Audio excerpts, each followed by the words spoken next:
talented people don't achieve as much success as they could, unfortunately, because they sit back on their talent and never learn to work hard. That's what happened to Michael Jordan when he first started playing basketball. He had the talent, but he wasn't putting in the work, and the coach actually cut him from the high school basketball team. Boy, that was a wake-up call. He says, I was very disappointed. I started working on my game the day after I was cut. And he soon became the hardest working player in basketball. And that hard work is what made him the greatest basketball player of all time. So I'd say the real gift isn't talent, it's the ability to work hard.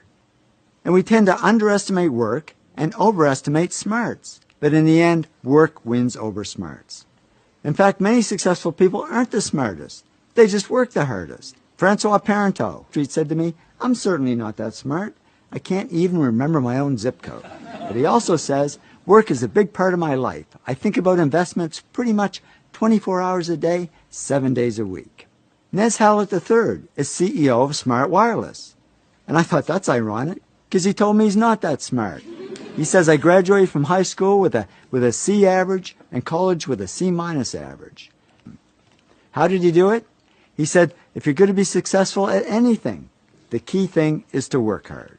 Thomas Stanley studied hundreds of millionaires, and he discovered most millionaires weren't A students, didn't score high on tests, and teachers didn't think they'd ever succeed.